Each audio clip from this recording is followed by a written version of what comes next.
She arrived in a black SUV at 11 o'clock at night, in the middle of a Montana thunderstorm, wearing heels that had no business being within 50 miles of a gravel road.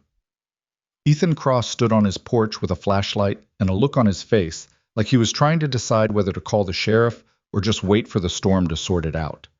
The woman who stepped out of that vehicle wasn't lost. She wasn't in trouble. Not the kind you call 911 for, anyway. She was Victoria Sterling, and she needed a husband. If this story already has you hooked, hit that like button and drop a comment with the city you're watching from. I want to see how far this story travels. The storm had been building since late afternoon. Ethan Cross could feel it the way ranchers learn to feel weather. Not from looking at the sky, necessarily, but from the way the air pressure changed, the way the cattle got restless in the lower pasture, the way his knees ached in the specific manner they only did before something big came in off the Rockies. He'd lived on this land his whole life, minus 3 years in Billings, that he didn't talk about much and tried not to think about at all. He knew this sky. He knew what it was about to do. He got his daughter, Lily, inside by 6, fed her the mac and cheese she'd been requesting since Monday, sat with her through half an episode of some cartoon she was obsessed with before she fell asleep against his arm on the couch, her mouth slightly open, one sock missing the way it always was by evening, regardless of how many times he put both of them on her feet. He carried her to bed, tucked her in, stood in the doorway of her room for a moment longer than necessary. That was a habit he'd developed after the divorce, standing in doorways, making sure things were still where he'd left them. He was back in the kitchen when the lights flickered. The generator out back kicked on automatically. He'd installed it 2 years ago after a winter storm took out the power for 5 days, and Lily had a fever the whole time. Money he couldn't really afford at the time. He did it anyway. He was pouring the last of a pot of coffee that had been sitting there since noon, not because it was good coffee at that point, because it wasn't, but because throwing it out felt wasteful, when he saw headlights through the kitchen window. Not headlights coming down the county road, headlights turning into his driveway. He set the mug down. Nobody came out this far on a night like this unless something was wrong. The nearest neighbor was Dale Hutchins, 4 miles east, and Dale drove a truck that Ethan could identify by sound alone. This was something else entirely. An SUV. Black or dark colored, hard to tell in the rain. The kind of vehicle that didn't belong on a gravel road, let alone a gravel road in a Montana thunderstorm at 11 at night. Ethan reached for his jacket and the flashlight hanging by the back door. He didn't reach for anything else, though his hand passed within a foot of the cabinet, where he kept the shotgun. He wasn't that kind of alarmed. Not yet. He stepped out onto the porch just as the SUV's doors opened. 2 people got out. A man from the driver's side, but big, suit jacket, moved like he was used to standing next to someone important, scanning the area before the important person moved. He was already holding an umbrella that the wind immediately made useless. The second person stepped out of the rear passenger door. A woman. Heels. A coat that belonged in New York City or somewhere with actual sidewalks. Dark hair plastered to her forehead within 3 seconds of being outside. She looked at the rain like it had personally insulted her, and then she looked at the porch, and then she looked at Ethan, and whatever she'd expected to see when she got here, he apparently wasn't it. He wasn't sure what he'd expected either. "Ethan Cross?" she said. Her voice was steady, which was odd given the circumstances. "Yeah," he said. "I need to speak with you." He looked at her heels, looked at the mud between the SUV and the porch steps. "You're going to ruin those shoes," he said. "They're already ruined." She said it like it didn't matter, but the way she said it suggested it mattered a little. She made it to the porch without falling, which he gave her credit for. The big man with the useless umbrella stayed by the vehicle. "Victoria Sterling," she said, and held out her hand. He shook it. Her grip was firm, her hand was cold, and she looked him directly in the eyes in a way that was either impressive or slightly aggressive, depending on how you looked at it. He'd heard the name. Anybody with internet access had heard the name at some point. Sterling Foundation, Sterling Biotech, the Forbes profile. The Senate hearing 2 years back where she'd sat across from 3 senators and answered their questions in a tone that suggested she was doing them a favor by showing up. He'd seen maybe 30 seconds of it on someone else's phone and moved on with his life. He hadn't expected her to ever turn up on his porch. "What can I do for you, Ms. Sterling? Can we go inside?" He hesitated. Not because he was rude, because he had a sleeping 8-year-old in the back of the house, and a stranger on his porch who'd arrived at 11 at night in a storm and had not yet explained herself. "My daughter's asleep," he said. "I'll keep my voice down." He studied her for another second. She was soaking wet. She was clearly exhausted, the kind of exhausted that sits in the skin, not just the eyes. She wasn't carrying anything except a phone, and what looked like a thin folder tucked under one arm, now damp at the edges. "All right," he said, and opened the door. She stood in his kitchen and looked at it the way people look at things that are very different from what they're used to. Not badly, not judgmentally, as far as he could tell. Just taking it in. The wooden table that had been there since his parents' time, the mismatched chairs, the drawing Lily had taped to the refrigerator of what was apparently a horse, but looked more like a rectangular dog. He pulled out a chair for her. She sat down and set the damp folder on the table. "Coffee?" he asked. "Please." "It's old. I should warn you." "That's fine." He poured 2 mugs and sat across from her. She'd taken off the ruined heels and left them by the door without him asking, which he appreciated. She wrapped both hands around the mug and didn't drink from it right away, just held it. "I assume you're wondering how you ended up on my list," she said. The thought had crossed my mind. "Your brother-in-law, former brother-in-law, Marcus Webb. He works for my legal team." Ethan's jaw shifted slightly. Marcus. Of course. He and Marcus had stayed on decent terms through the divorce, which was more than could be said for his relationship with most of that family. Marcus was a good lawyer and a generally decent human being who occasionally made questionable judgment calls, and apparently this was one of those times. "He told me about you," Victoria continued, "off the record. He said you were the most straightforward person he'd ever met in his life, and that you'd either say yes or you'd say no, and there wouldn't be any games either way. He's right about that." "Good." She opened the folder. "Then I'll be straightforward too." What she laid out over the next 20 minutes was the kind of story Ethan associated with things he heard on the radio while driving to Billings and immediately forgot about because it had nothing to do with his life. Board disputes, foundation control, a man named Gerald Holt, 63, 22 years at the company, currently orchestrating what Victoria described as a calculated campaign to remove her from the leadership of a foundation her father had built from nothing. Court hearings, shareholder pressure, a public image narrative that was being crafted, piece by piece, to make her look like someone who shouldn't be trusted with her own family's legacy. She laid it out without flinching. No self-pity, no dramatic pauses, just facts, presented cleanly, with the specific detail of someone who had gone over it so many times it was starting to sound like someone else's story. He listened without interrupting. When she finished, he said, "And what exactly do you need from me?" She looked at him steadily. "I need a fiancé." The kitchen was quiet except for the rain hammering the windows. "A fiancé," he repeated, "a temporary one, 6 to 8 weeks, possibly less if the hearing goes the way I expect." She slid a page across the table. "There's a provision in my father's original foundation charter, an outdated one that nobody bothered to remove, that gives additional voting weight to leadership who demonstrate what the document calls settled family circumstances. Gerald's lawyers are using it. They've been feeding the media a narrative about my instability. If I walk into that hearing single, no roots, no family, it plays into everything they've been building." "You want to use my family," Ethan said. "Not accusatory, just clear." "I want to pay you for the use of a narrative. I'm not asking for anything real." "How much?" She named a number. He didn't react visibly, but something went very still in him. That number was the difference between keeping this ranch and losing it. He'd been doing the math for 3 years. He knew the exact figure he needed. She'd somehow landed within $10,000 of it. "Marcus told you about the ranch situation," he said. "He mentioned it." "Of course he did." Ethan sat back in his chair and looked at the ceiling for a moment. An old water stain up there. He'd been meaning to deal with it. "I want to be clear about something," Victoria said. "I'm not asking you to lie about your character. I'm asking you to appear beside me.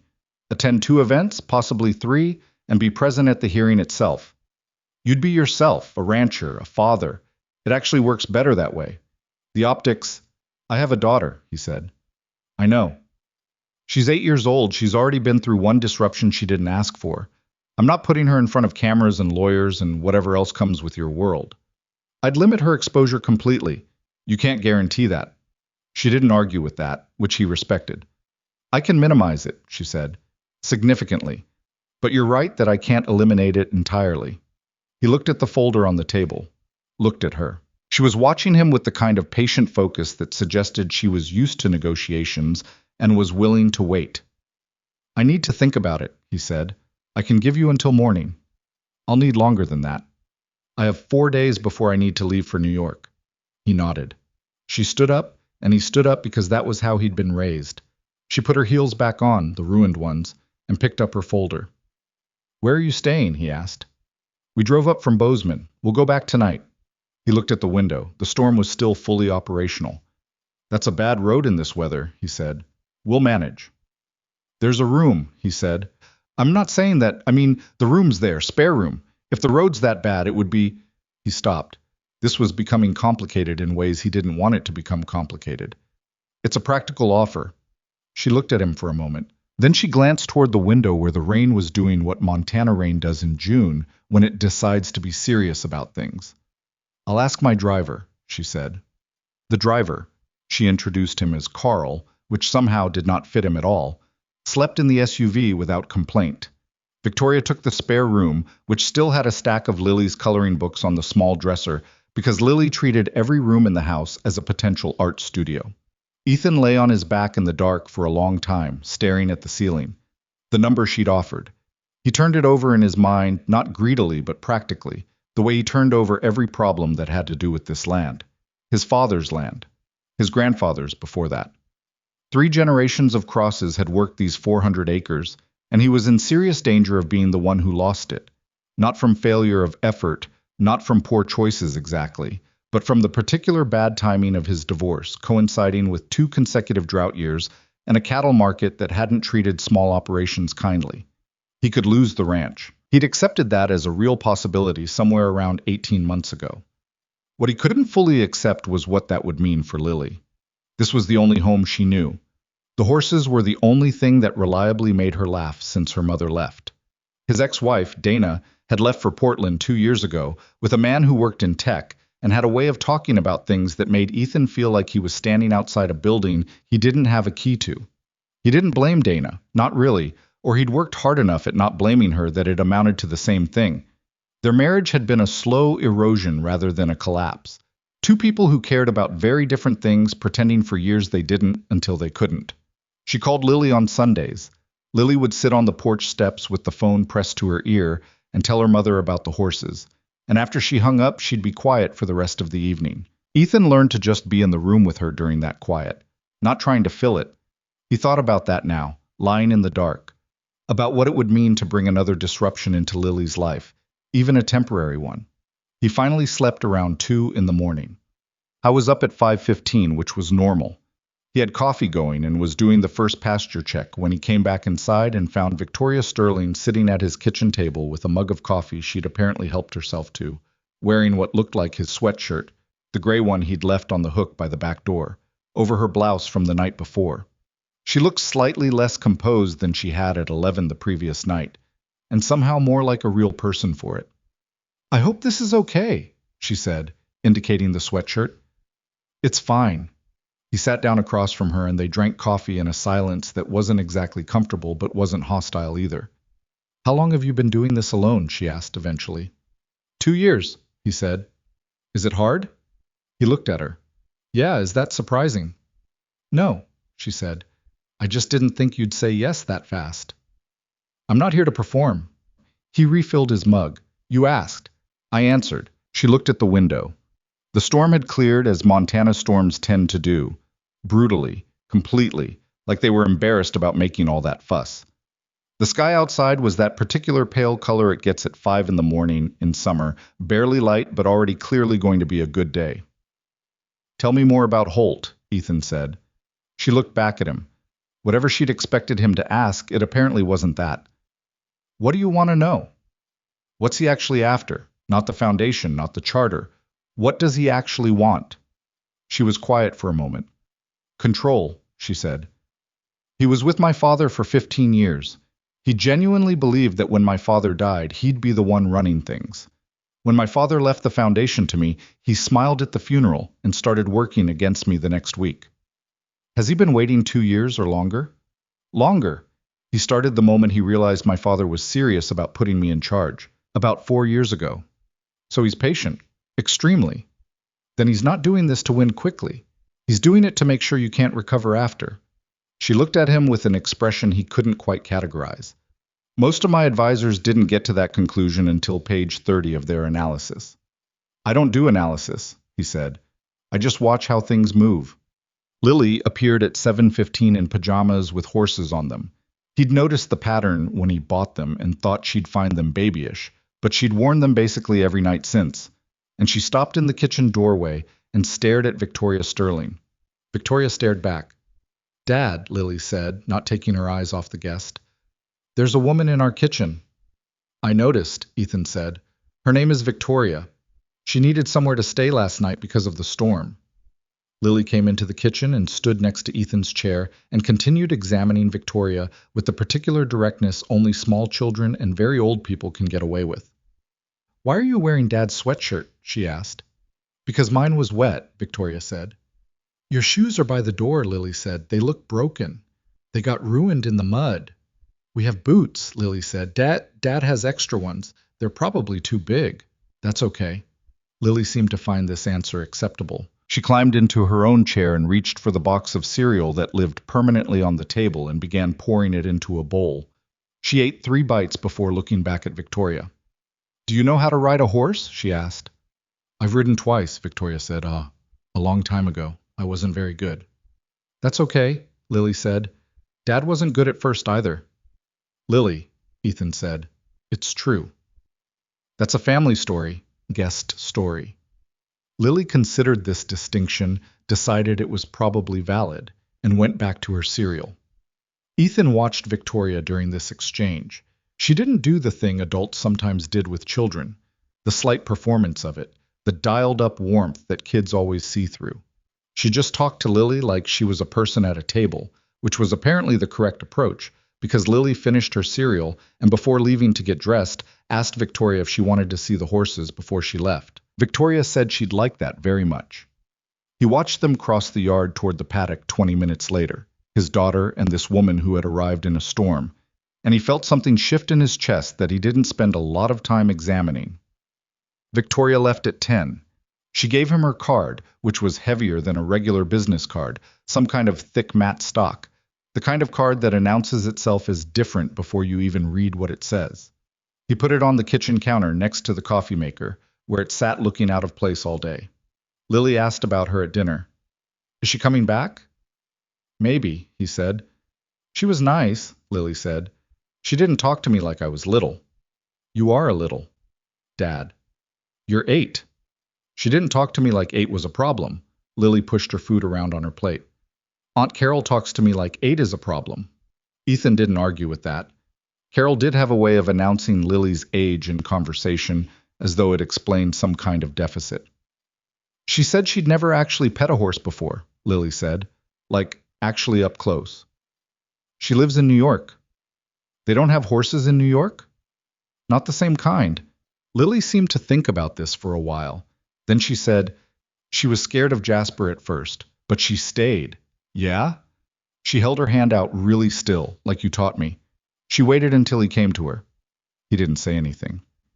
I think that was brave, Lily said, because she was nervous, but she did it anyway. He agreed quietly that it probably was. He called Marcus the next morning. You sent her here, Ethan said. Not angry, stating a fact. Ethan, without telling me, without asking if it was okay. I know, I should have called. Marcus paused. But I knew if I called you'd say no before I could explain. You're right, and now I've met her and I have to decide something I would have been better off not having to decide. The money's real, Marcus said. I know the money's real. The situation's real too. Holt's been going after her hard. It's not just a business thing, Ethan. I know what it is, Ethan said. I talked to her. Silence on the line. For how long? Marcus asked. She was here until 10 in the morning. She stayed the night? Spare room. He paused. And she wore my sweatshirt. There was a very long silence from Marcus's end, the kind of silence that contains a great deal of restrained commentary. Lily met her, Ethan said. Oh, Marcus said, don't make that sound like something. I didn't make it sound like anything. Marcus. I literally haven't said a word. Ethan stood at the fence looking out at the north pasture. A couple of the horses were out there, moving slowly in the morning heat. He could see where the fence needed work in two places. There was always something needing work. If I do this, he said, there are conditions. Tell me what you need. I tell her myself. I call her directly. This goes through me, not through you. Absolutely. Lily doesn't get interviewed, photographed, or mentioned by name in any public statement without my explicit approval every single time. I'll have it in the contract. The moment I think Lily is being put at risk, the arrangement ends, regardless of where we are in the process. No penalty, no clause, nothing. It just ends. She'll agree to that. How do you know? Marcus was quiet for a moment. Because she asked me, before she came out there, whether you were a good father. And when I told her yes, she said that was the main thing she needed to know. Ethan didn't say anything. I'll text you her direct line, Marcus said. You call when you're ready. He held the phone for a while after they hung up, looking at the fence line, the horses, the land that had been in his family for 3 generations and was about to slip through his hands unless something changed. He thought about Lily's face at the paddock. She waited until he came to her. He thought about how much it cost, in a life spent keeping things steady, to stay still while something uncertain moved toward you. He made the call that afternoon, standing on the porch with the phone pressed to his ear. Victoria picked up on the second ring. I've thought about it, he said. A pause. And? There are conditions. Okay. My daughter comes first, full stop. Not as a talking point, not as a compromise position. First. If anything threatens that, we stop. Understood. I won't lie about my character. I won't pretend to be something I'm not. I'll show up, I'll stand beside you, but I'm not performing. That's actually what I need, she said. Someone who doesn't perform. And I want to understand what we're actually walking into. I'm not going in blind. You tell me everything, the hearing, Holt, the timeline, all of it. I can do that. He looked out at the north pasture. All right, he said. A beat. Okay, Victoria said. And for just a second, just a fraction of a second, her voice sounded less like a CEO and more like someone who'd been holding her breath and finally let it out. I'll come to New York, he said. Not Lily, not for the first trip, just me. You can show me what we're dealing with. When can you leave? He looked at the fence that needed fixing, looked at the card on the counter, looked at the drawing of the rectangular dog horse on the refrigerator. 3 days, he said. I need to make arrangements for Lily. 3 days is fine. One more thing, he said. Yes? That sweatshirt. I'd like it back when this is over. A pause. Then, very quietly, she laughed. A short, real laugh, not a performance of one. It sounded like something she didn't do very often. Deal, she said. He hung up and stood on the porch for a while, listening to the wind come down from the mountains, watching the horses move in the afternoon light. He'd made a decision. I was going to have to live with it now, whatever that meant. The flight from Bozeman to JFK was 4 hours and 20 minutes, and Ethan spent most of it looking out the window at nothing in particular. He'd flown twice before in his life, once for a cousin's wedding in Seattle, once to visit a college friend in Chicago who he'd since lost touch with. Both times he'd been mildly uncomfortable the entire trip, not from fear exactly, but from the sensation of being somewhere he didn't belong. He felt that now, in the window seat of a first-class cabin that Victoria's assistant had booked without asking about his preference, wearing the cleanest clothes he owned that weren't jeans. The jeans were in the bag in the overhead compartment. He'd bring them out eventually. He'd left Lily with his neighbor, Ruth Colby, who was 67 and had been watching Lily after school since the beginning and approached childcare the way she approached everything, steadily, without fuss, as though it were simply the next thing that needed doing. Lily had been fine about it. She'd given him a slightly longer hug than usual before he left, which he'd noticed but didn't comment on, and then she'd gone inside with Ruth and started talking about what they were going to bake. He thought about that hug for a while, somewhere over Wyoming. Victoria met him herself at the terminal. He'd expected Carl again, or some other driver-shaped person, but she was standing just past the security exit in a charcoal blazer and dark slacks, holding nothing, looking at her phone. She looked up when she saw him, and for a half-second there was something on her face that was close to relief before it reorganized itself into the more composed expression he recognized. "How was the flight?" "Fine." He fell into step beside her. "You didn't need to come yourself." "I know. I had a meeting that ended early." She said it like that was the full explanation, and he didn't push it. Carl was waiting outside with the car. The drive into Manhattan took 40 minutes in traffic, and Victoria spent most of it on her phone, one call after another, each one conducted in the careful, deliberate language of someone who had learned never to say anything over a phone that could be used against her later. Ethan watched the city materialize outside the window, the scale of it, the density, the way it seemed to generate its own weather in the form of exhaust heat and noise and sheer concentrated human activity. He'd been to New York once, a long time ago, for 2 days. He'd found it impressive and immediately wanted to go home. That feeling had not changed. "I need to brief you before tomorrow," Victoria said when she hung up the last call. "There's a dinner tonight. I'd originally planned to keep you away from anything public until next week, but one of the foundation board members, Ellen Park, who's on our side, specifically asked if she could meet you. I think it would help for you to meet her too." "A test," he said. "An introduction. Those are sometimes the same thing." She looked at him sideways. "Are you going to be difficult about every step of this?" "I'm going to be honest about every step of this," he said. "That's what you hired me for." She held his gaze for a moment, then turned back to her window. "The dinner is at 8. It's not a public event? Private dining room, 4 people including us. Ellen and her husband Richard. They've been with the foundation since my father's time. She's cautious about me, but she's more cautious about Holt. Tonight is mostly about whether she trusts her own instincts." "What do I need to know about her?" "She raised 3 kids largely on her own while her husband built a business. She has no tolerance for pretension. She'll ask you direct questions, and she'll be watching whether you think before you answer." "And what do I tell her? About us?" Victoria was quiet for a moment. "We met through a mutual contact. We've been seeing each other for a few months. It wasn't planned. It happened the way things do when they're not supposed to." He looked at her. "That's almost true. The best versions usually are." The hotel room was on the 38th floor with a view of the park that he recognized as something people paid significant money for and that left him personally unmoved. He'd slept in a tent at 10,000 feet in the Beartooth Mountains with nothing but a sleeping bag and a thermos of bad coffee, and that view had been genuinely extraordinary. This was a city seen from above. It was impressive in the way that a lot of things were impressive without mattering. He showered, changed into the one jacket he'd brought, a dark one, bought for a funeral 4 years ago and worn twice since, and looked at himself in the mirror for a moment.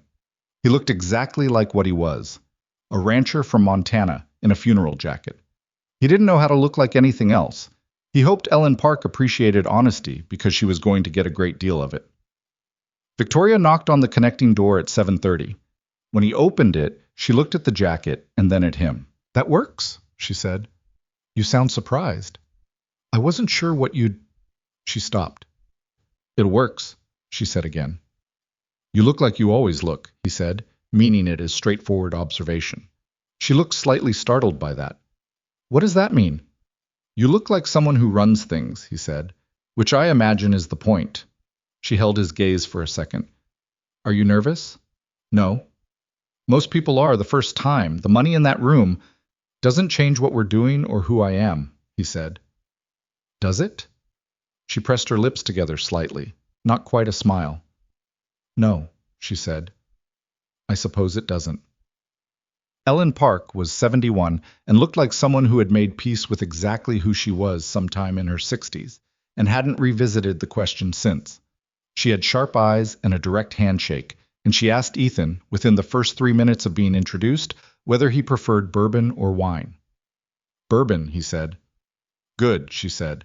"Richard drinks wine, and it means I have to drink wine too at these things, or it looks like I'm the problem. Now I don't have to." She handed him a glass that someone had apparently already prepared. "Victoria tells me you have a ranch in Montana." "I do." "How many acres?" 400, give or take." "Cattle?" "Some. Mostly horses. Some beef cattle on the east side." "My father had a farm," Ellen said, settling into her chair. "Nothing like that. 40 acres in Pennsylvania. He went broke twice." She looked at him steadily. How close are you to going broke? Ellen, Victoria said very quietly. He can answer or he can't, Ellen said. I'm not being cruel. I'm asking because men who are comfortable with financial difficulty have different spines than men who've never had to think about money. Ethan looked at Ellen Park and decided he liked her. I'm 6 months from a forced sale if things don't change, he said. The ranch needs infrastructure investment I don't have liquid capital for. The last 2 years hit the cattle market hard, and I took drought losses the year before that. Ellen was quiet for a moment. Does it scare you? Every morning, he said, and then I do the work anyway.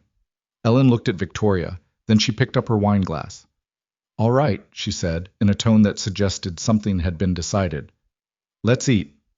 Dinner was 2 hours of Ellen Park asking Ethan questions he hadn't expected and him answering them without preparation, which he gathered was the entire point.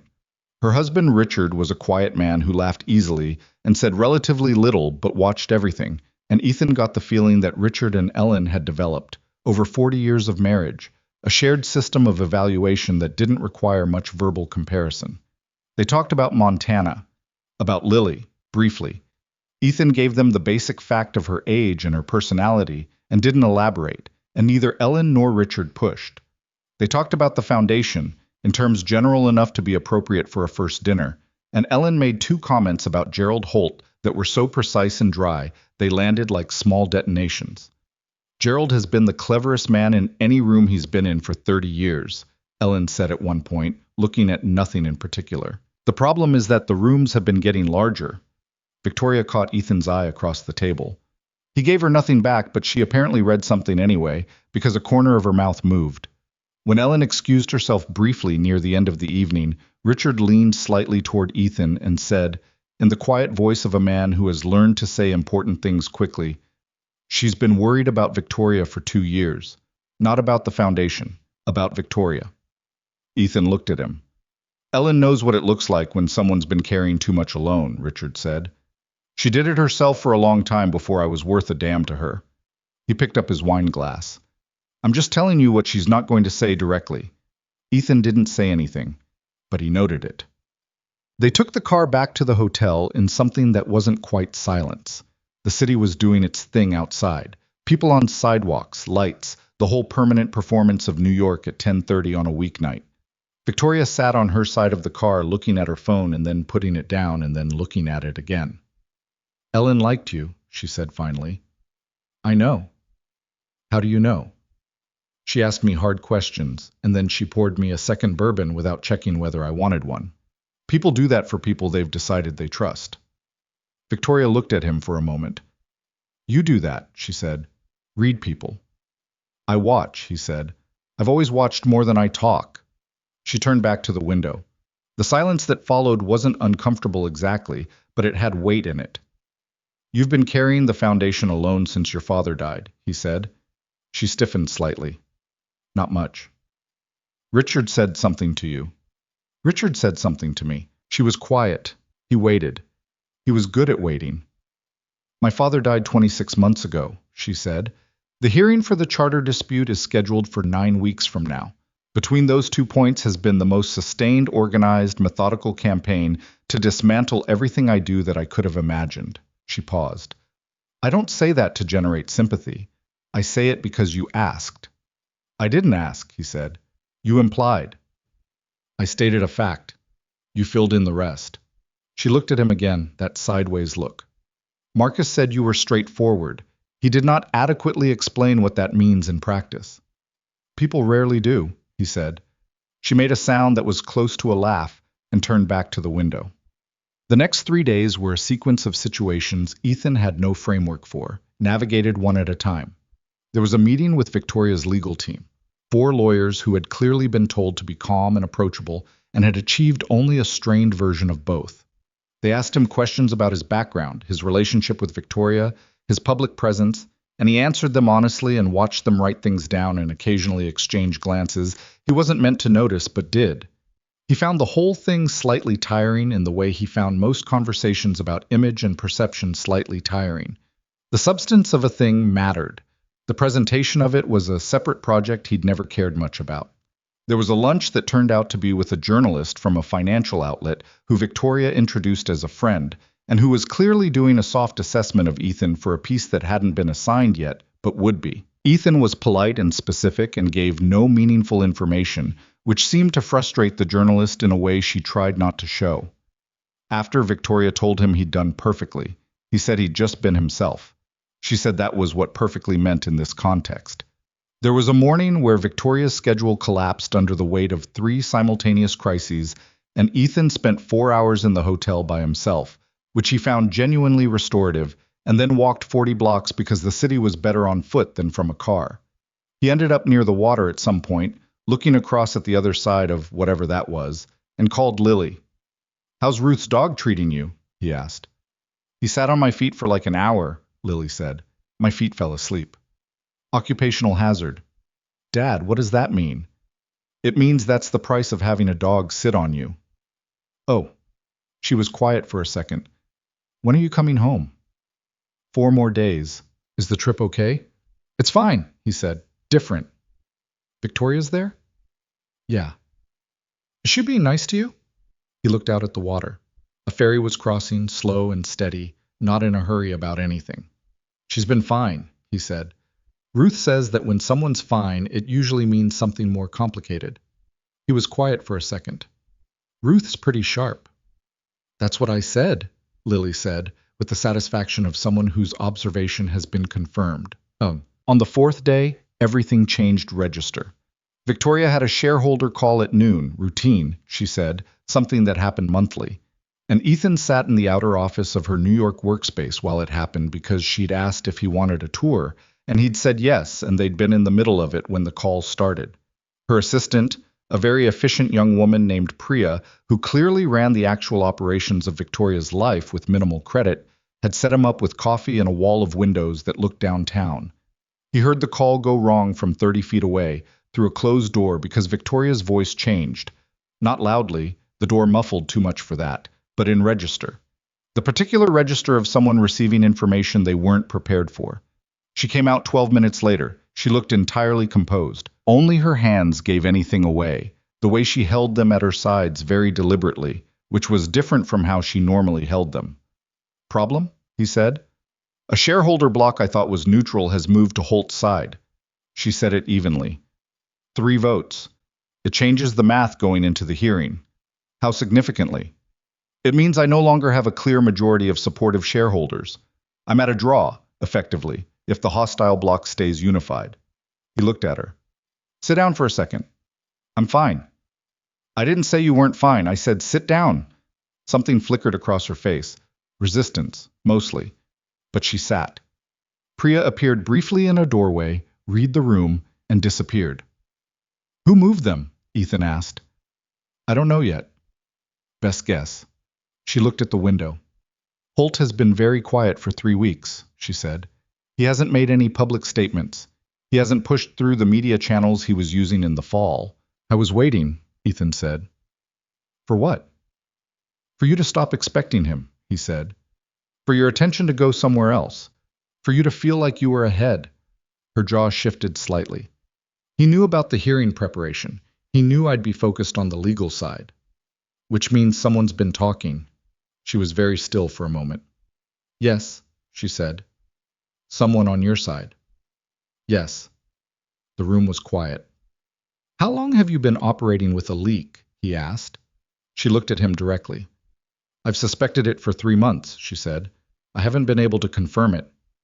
That's why you came to me through Marcus instead of through your own people. She didn't answer, which was an answer.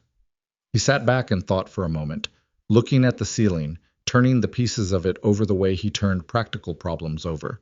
Not the legal complexity, because that wasn't his territory, but the underlying human geometry of it. Someone patient, waiting for the right moment.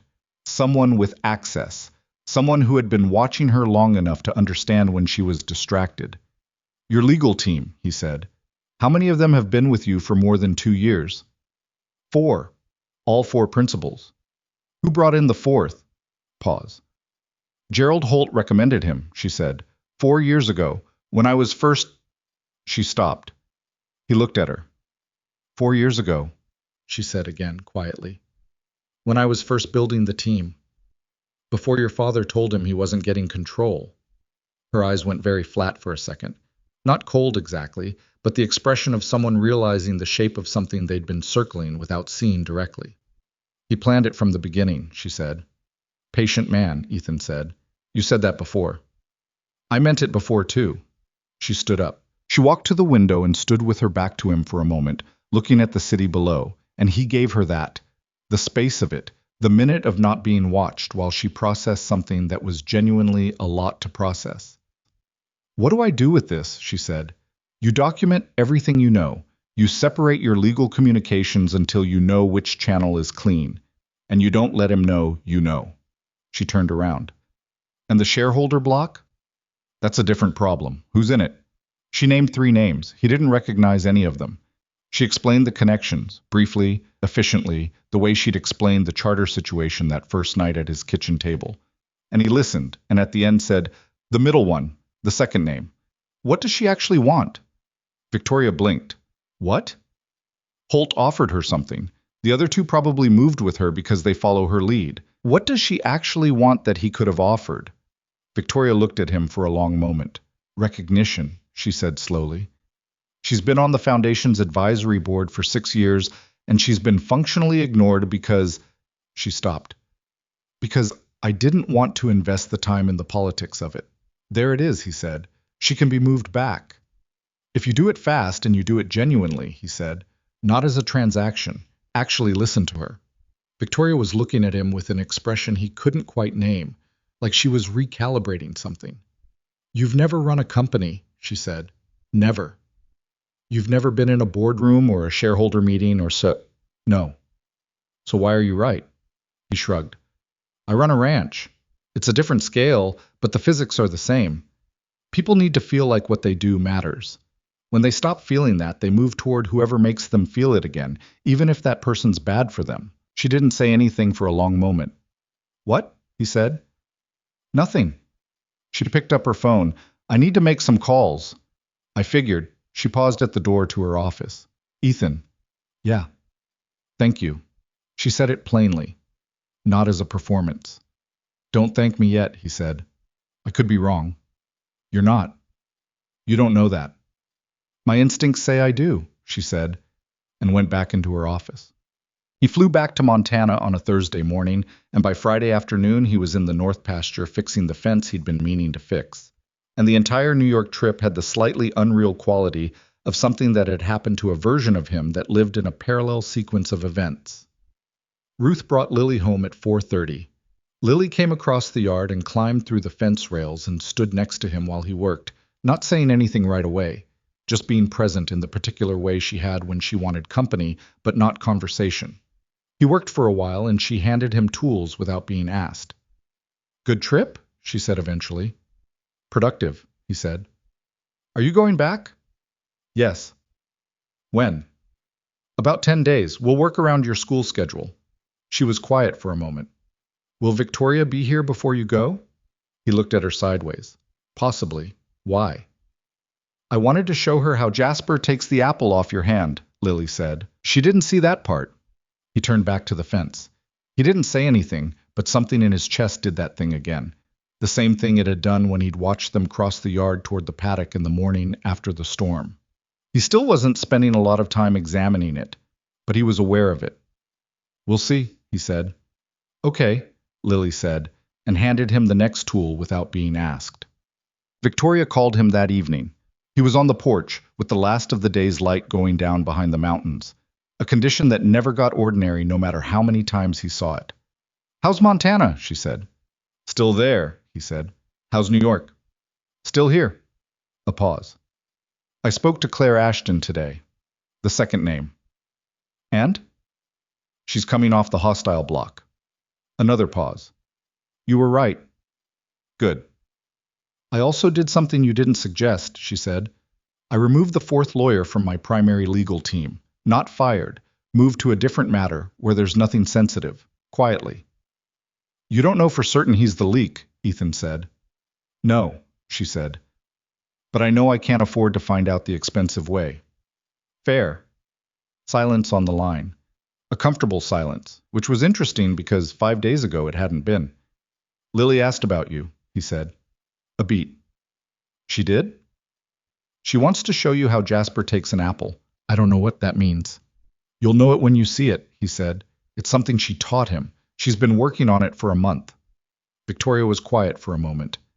Ethan. Yeah. Is this... Are we... She started again. Is this arrangement becoming a problem for her? Seeing us together and then having me leave? He looked at the mountains going dark at their edges. She's tougher than she looks, he said. She's been through more than an 8-year-old should have to handle, and she's still handing things tools and watching the horses at dawn. She's going to be okay. That's not what I asked. He was quiet for a second. I know, he said. I don't have an answer to the real question yet. Okay, she said, quietly. That's honest. It's all I have, he said. I know, she said. It's more than most people give me. He watched the last of the light leave the sky over the mountains. It went the way it always did, faster than you expected, slower than you feared, and then suddenly gone, and you had no memory of the exact moment it went. I'll call when I have the travel details sorted, he said. I'll be here, she said. He stayed on the porch for a while after he hung up, not thinking about anything in particular, or telling himself he wasn't. The horses moved in the paddock below, dark shapes against the last light. Somewhere in the house, Lily was asleep. He'd made a deal with a woman he barely knew, for money he needed badly, to protect something neither of them had planned. He had no idea where it was going. That was, it turned out, the most honest thing about all of it. The second trip to New York was different from the first in ways that were hard to articulate but easy to feel. The first time, Ethan had been a stranger in someone else's world, moving carefully, taking inventory, trying to understand the terrain before committing any weight to it. This time, Priya knew his coffee order without asking. Carl nodded at him like a person he recognized rather than an asset he was transporting. Small things. But small things were how Ethan measured most of what mattered. Victoria met him at the office this time, rather than the airport. She was in the middle of something when he arrived. A conversation with two people who looked like lawyers but weren't her lawyers, voices low, faces tight. And she looked up when he walked in, and something in her posture shifted, not dramatically, just a fraction of the held tension releasing. She wrapped up the conversation in 3 minutes and came across the room to him. Good flight? Same as the last one, he said. Carl has your bags. We have a thing at 6, foundation benefit, low-key, mostly internal donors. I should have warned you sooner. What do I wear?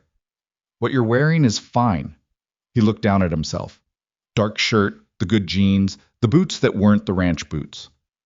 You're sure? You'll look like you belong somewhere real, she said. That's the point. It had been 10 days since he'd left New York the first time. In those 10 days, they'd spoken every evening, calls that started as logistical updates and kept extending past the point where there was anything logistical left to discuss. He was aware of this. He didn't think she'd missed it either. Neither of them had mentioned it directly, which was its own kind of acknowledgement. The thing neither of them had said aloud was getting heavier. The benefit was held in a building that had clearly been something important 100 years ago and had been spending ever since on making sure everyone knew it. Ethan stood beside Victoria in a room full of people whose wealth was expressed in the specific quiet way of people who didn't need to advertise it, and he did what he was there to do. He stood, he shook hands, he answered questions without performing, he let the genuine version of himself take up space. He was introduced as her fiancé for the first time in a room full of people, by Victoria, in a tone so natural he almost forgot it wasn't true. Almost. A man named Douglas Farr, one of the Foundation's longtime donors, gripped Ethan's hand and pumped it twice and said, Montana, is that right? What part? And they ended up talking for 15 minutes about land management and water rights, and the specific misery of the cattle market in the last 3 years. And Douglas Farr looked, by the end of it, like a man who had found an unexpected pocket of fresh air at a party that badly needed some. Good man, Douglas told Victoria, not quietly enough, when Ethan stepped away briefly. Ethan heard it anyway. He looked back at Victoria.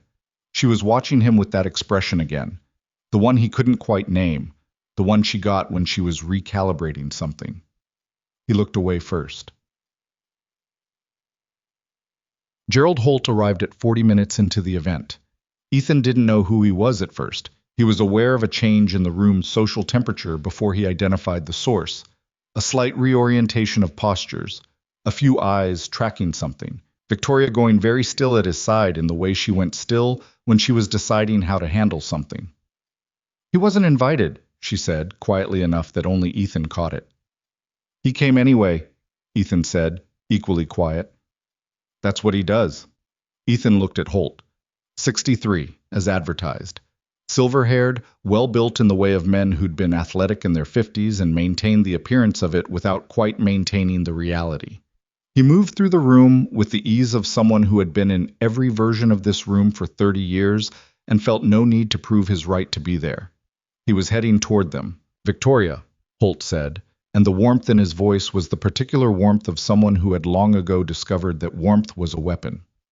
You look wonderful, and this must be... He turned to Ethan with an expression of open, pleasant inquiry. I don't believe we've met. Ethan Cross, Ethan said and shook his hand. Holt's grip was firm and held a half-second too long, the kind of handshake that was testing something. Ethan held his gaze without making a production of it. Montana, Holt said. Victoria mentioned you'd been spending time out there. He said it in a tone that suggested Montana was a charming vacation location. What is it you do? I run a ranch, Ethan said. Horses? Horses and some cattle. Wonderful. The word landed with the specific weight of someone saying it about something they considered neither wonderful nor relevant. How long have you two been... Gerald, Victoria said, and the single word carried something that stopped him mid-sentence. Not loudly, not aggressively, just a clarity of intent that you either respected or didn't. Holt smiled. I was just getting acquainted. You were, she said. Now you have. There was a beat where the three of them stood in the specific geometry of two people who had been in conflict for 4 years, and one person who had walked into the middle of it without a map. I look forward to seeing more of you, Ethan, Holt said, and his eyes said the opposite of that, and he moved on into the room. Ethan watched him go. You handled that well, Holt said to someone across the room, and laughed at something, and several people laughed along because that was what people did with men like that. He's good, Ethan said. I know, Victoria said. He was testing me.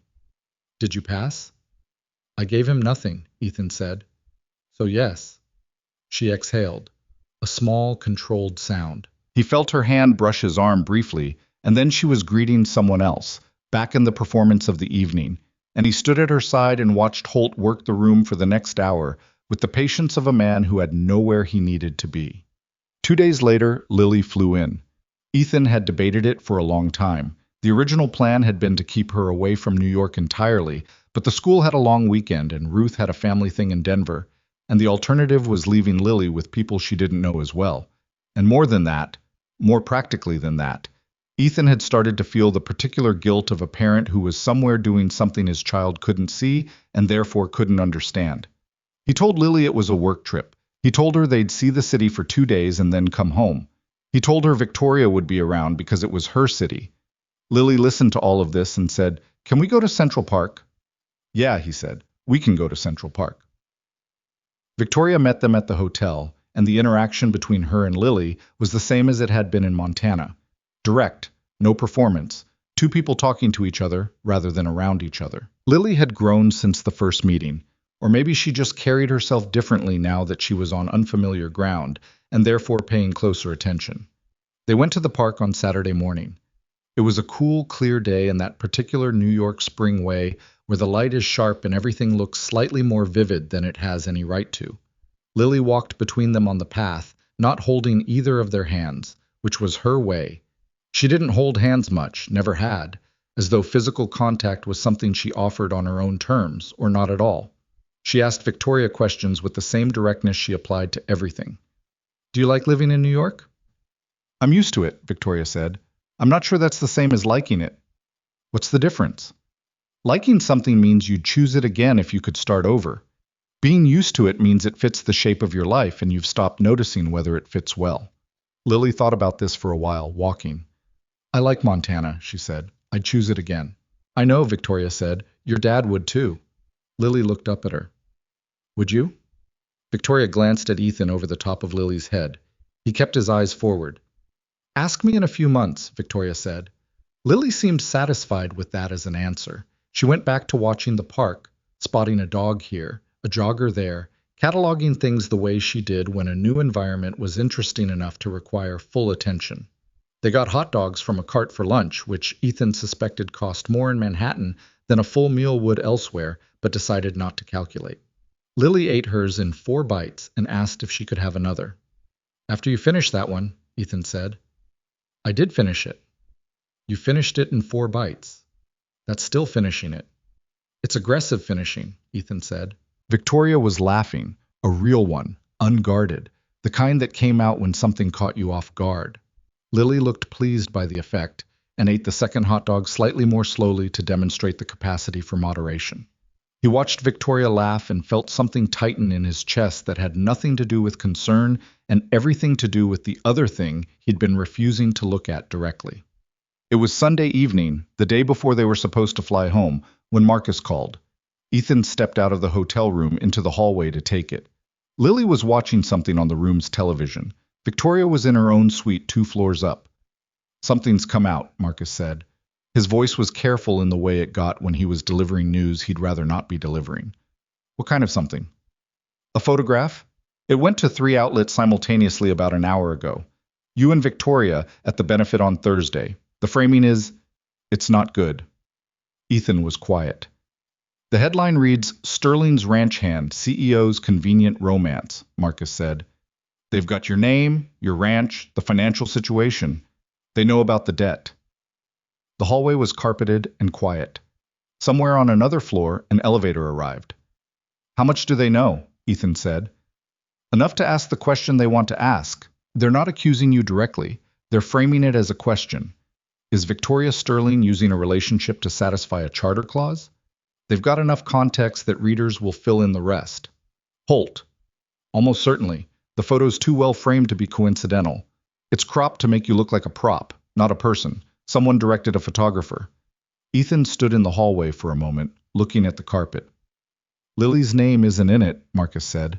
I checked that first. Okay. But Ethan, your ranch is named. Your debt level is described in general terms. If anyone starts pulling property records, I know, Ethan said. This was the risk. I know, Marcus. A pause. What do you need? Nothing right now. I need to think. He hung up and stood there for another minute. Then he went back into the room. Lily had fallen asleep against the pillow, mouth slightly open, one sock off again. He turned the television down but left it on because she slept better with some background noise, which was a thing he'd learned the hard way over 3 years of trial and error. He texted Victoria. Call me when you can. She called in 4 minutes. I saw it, she said. Okay. I'm so sorry. She said it with a specific flatness that meant she actually was. Not performing apologetic, just genuinely in it. This wasn't supposed to reach Lily or your ranch. It hasn't reached Lily, he said. The ranch is another thing. My communications team is already working on a response. I don't want a response, he said. I want to understand what just happened. Holt got the photograph placed. My team thinks through a secondary contact, not someone in my organization directly, someone adjacent who was at the event. He's accelerating, Ethan said. Yes. He's not worried about the hearing anymore. He's trying to end this before we get there. That's what my team thinks too. Ethan sat in the chair by the window. Below, the city was doing what it did, indifferent to any of this. Why now? He said. What changed? I moved Claire Ashton back to a neutral position, Victoria said. He knows he lost that vote. He knows the legal team restructure. Maybe not why, but he saw the change. He's realizing the things he was counting on aren't sitting where he left them. So he pushed early to rattle us. To rattle me, she said. He expected you'd back out. Ethan was quiet for a moment. The television murmured in the background. Lily shifted in her sleep. Will you? Victoria said, and her voice was very level in the way it got when she was controlling something. No, he said. A beat. You don't have to eat. I said no, he said. Not harshly, just clearly. I made a decision and I don't unmake decisions because someone puts my name in a headline. The silence on the line had a different texture than the silence that had been there in the first few days. The article will affect how some people look at you, she said. They'll think what Holt wants them to think. People think what they want, he said. I stopped caring about that around the time my marriage fell apart in front of people who thought they understood it. She didn't say anything. Lily goes home tomorrow as planned, he said. I stay for the rest of the week. We go forward. Ethan, unless you want to stop, he said. That's your call, not mine. I'm telling you where I stand. A long pause. I don't want to stop, she said quietly. Then we don't stop. He looked at Lily asleep on the bed. Get some sleep. Tomorrow's going to be a long day. He hung up and sat in the chair for a while, not sleeping, watching his daughter breathe slowly in the television's low light. He had not signed up for a photograph and a headline. He had not signed up for his financial situation, described in public and general terms that were specific enough to sting. But he'd made a decision, and he looked at the cost of it, and he decided it was still a decision he stood behind. That was all he could do with it. Lily flew home the next day with a woman from Victoria's staff who Ethan had personally vetted over a 40-minute conversation and found competent and calm in the specific ways that mattered. Ruth would meet them in Bozeman. At the gate, Lily hugged him with the grip she used when she was working hard at not making something into a bigger deal than it needed to be. 4 more days, she said. 4 more days, he said. She pulled back and looked at him with the direct assessment she'd inherited from no one. It was purely hers. You're okay? She said. Yeah. You look tired. I am tired. Okay, she said. Like that was the most important thing to establish. She picked up her backpack. Tell Victoria I still want to show her the Apple thing. I'll tell her, he said. He watched her walk down the jetway, straight-backed, not looking behind her, and felt the particular combination of pride and worry that he suspected was just permanent now, baked into the structure of being her father. He turned back toward the city. The week that followed operated on 2 tracks simultaneously. On the surface, it was the schedule. 2 more donor meetings, a session with the legal team reviewing the hearing structure, a joint appearance at a Foundation Press event where Ethan stood at Victoria's side and fielded the questions directed at him with the same economy he'd applied to everything else. The article had circulated. People had opinions. He encountered those opinions in small ways, a held look a half beat too long, a question that wanted to be a different question, and addressed them the same way he addressed most things, which was to stand still and let them move around him. Underneath that, something else was moving, something that had been building since the first night in the kitchen and had been gaining weight with every phone call, every coffee, every sideways glance and unguarded laugh. Victoria was not easy to know. He understood that now in a way he hadn't at the beginning. She had been running on a kind of controlled efficiency for so long, managing perceptions, managing her own reactions, operating in an environment where almost everything had an angle, that the unguarded moments were genuinely rare. But they existed. He had been collecting them without meaning to. The way she'd held the coffee mug in his kitchen with both hands. The real laugh at the hot dog cart. The tone in her voice when she'd said, I don't want to stop on the phone Sunday night. He was honest with himself about what he was feeling. He'd always been honest with himself, even when he'd rather not have been. It was the same quality that had made the last year of his marriage painful in a slow, accurate way. He couldn't pretend he didn't see what he saw. He saw this. Thursday evening, the last night before he was scheduled to fly home, they had dinner in the small kitchen of Victoria's apartment, an actual apartment above the office, spare and functional in the way of someone who used a space rather than inhabited it, because she had said she was tired of restaurants, and he had said that was fine and meant it. She cooked badly. She acknowledged this without apology, which he respected, and they ate pasta that was slightly overcooked and a salad that was fine, and it was the most relaxed meal they'd had together because there was no room to perform. Claude's response was interrupted. Try again. The dinner ended the way. Those kinds of evenings tend to end when 2 people have been circling something for weeks and finally find themselves in a room with no audience and no agenda, slowly, without either of them quite deciding to let it go long. They'd moved from the kitchen to the living area, which had 2 chairs and a low table and not much else, and the conversation had gone through the hearing preparation and then passed it into territory that had nothing to do with foundations or shareholders or Gerald Holt. Victoria had talked about her father in a way she clearly didn't do often, not sentimentally, but with the particular precision of someone who had loved a person who was also genuinely complicated and had never resolved those two things into something simpler than what they were. Her father had built something real and been demanding about it, and never quite told her directly that he believed she could carry it, and she had spent the 4 years since his diagnosis trying to prove it to a man who was dying, and then to a memory, and now to a boardroom full of people who were looking for any reason to doubt it. Ethan had listened. He was good at listening. When she stopped talking, there was a silence that had some weight to it, and he said quietly, he knew. People who don't believe in someone don't give them the thing they worked hardest to build. She had looked at him for a long moment. Then she looked at her hands. I know, she said. I just need someone else to say it. He'd flown home the next morning, and that sentence had come with him. The 3 weeks between that dinner and the hearing were the strangest of the whole arrangement, because the arrangement was doing something he hadn't anticipated. It was becoming harder to see where the arrangement ended. He still had the contract.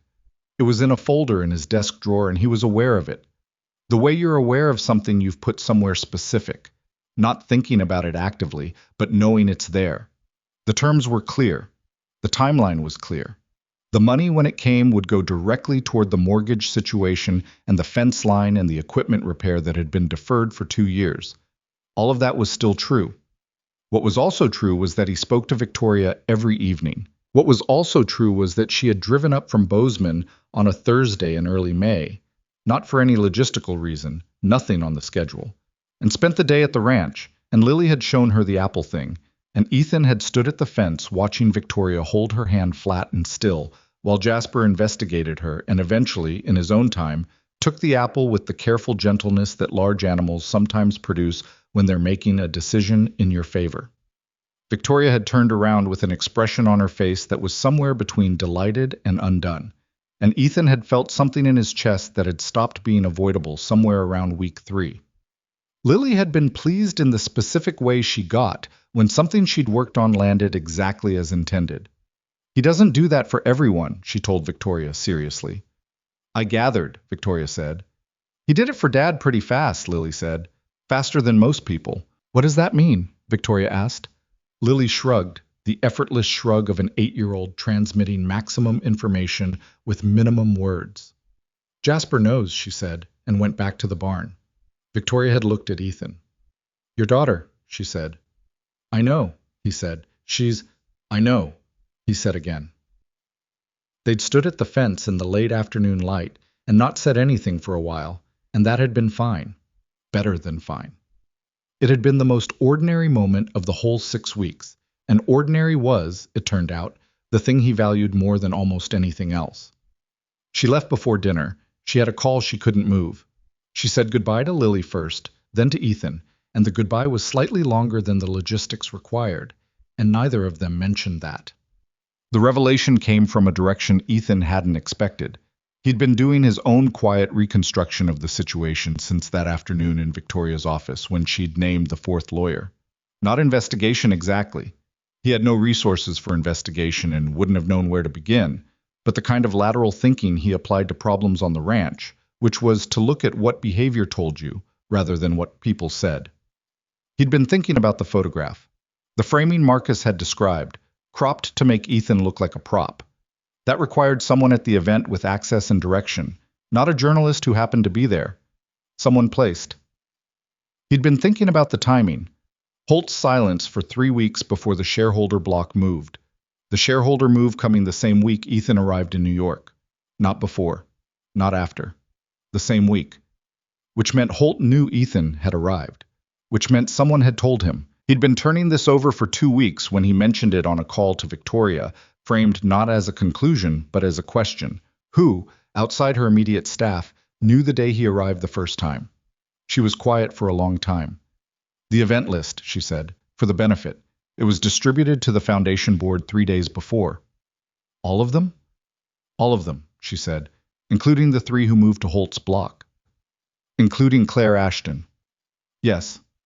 A pause. But Claire has moved back. She wouldn't... Not Claire, Ethan said. Who do the other 2 talk to? Another long pause. I need to make some calls, she said. She called back 40 minutes later. Warren Briggs, she said. He's the second member of the block, the one who follows Claire's lead. He and Holt play golf. Twice a month, the same course in Westchester.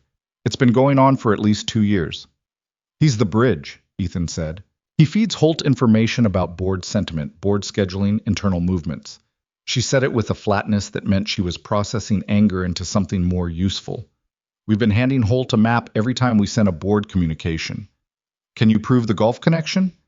It's not hidden. They've been photographed there. I just never... She stopped. I never looked for it because I didn't think Warren was paying close enough attention to matter. Holt did, though, Ethan said. He spent 4 years building a pipeline inside my foundation, she said, and I missed it because I was too busy running the foundation to watch the people running alongside it. He heard something in her voice that wasn't quite defeat, but lived near it. The particular exhaustion of someone who has been working hard in a direction and discovered the problem was somewhere they weren't looking. Victoria, I'm fine. I know you are, he said, but stop for a second. She was quiet. You're not going to win this by going back and finding everything you should have seen, he said. That's not a useful direction. What's useful is what we do with what we have now, 4 days before the hearing. A pause. What do? We tell your lawyers. The team is restructured. Tell the new lead, the one you trust. All of it. Warren, the golf connection, the shareholder timing. Let them build it into the hearing strategy. It's not enough to prove Holt fabricated the scandal, she said. The charter challenge is based on documentation he filed. I know, he said. But it changes the context the board sees him in. It's not just a legal argument. You need them to understand what he is before they vote. Silence. What else? She said. You said you had a loyal insider, he said. Someone who's been on your side from the beginning and has access to Holt's operational history at the foundation. Yes, Sandra Reeves. She's been head of foundation operations for 9 years. She knew my father. Can Sandra document the timeline? Not accusations, just facts. When Holt was placed in certain meetings, when his influence on specific decisions happened, how his recommendations shifted after your father's diagnosis. She's been collecting that, Victoria said very quietly. For 2 years. I didn't know how to use it. Ethan was quiet for a moment. You have what you need, he said. You've had it. You just needed someone to tell you it was enough to use. And flew to New York 2 days before the hearing. This time there was no adjustment period, no taking inventory of an unfamiliar place. He knew the building, knew Priya's coffee order in return, knew which elevator was slower and which conference room ran cold. He'd crossed into the category of someone who'd been somewhere enough times to have opinions about it, and he wasn't sure when that had happened. The hearing was scheduled for a Thursday. He arrived Tuesday evening. Victoria was in back-to-back sessions with her legal team, and he spent Tuesday night in the hotel going over what Marcus had sent him, a lay summary of the hearing structure, what each stage meant, what the board would be deciding, and on what grounds. He wasn't a lawyer. He didn't need to be. He needed to understand the shape of it well enough to stand in it without looking lost. He called Lily at 8. 2 more days, he said. I know, she said. Ruth's been teaching me how to make pie. How's that going? The first one was bad, Lily said. The crust went weird. Ruth said the butter was too warm. Did you eat it anyway? Obviously. Good philosophy, he said. A pause on the line. Dad, are you nervous? About what? About the thing you're helping Victoria with. He thought about how to answer that. He'd been doing a version of not lying to Lily about what exactly this was, which was different from lying to her but still sat in him like something imprecise. A little, he said. Why? Because it matters, he said. Things that matter make you nervous. She was quiet for a second. Is Victoria nervous? Probably. Does she act like it? No, he said. That's like you, Lily said. You never act nervous either, but your hands do this thing. She made a sound like she was demonstrating something he couldn't see. Like when you're holding something still. He didn't say anything. I like her, Dad, Lily said, in the direct declarative way she said things that she'd decided deserved to be said plainly. I know you do. Do you like her? The question sat in the phone line for a second. Yeah, he said. I do.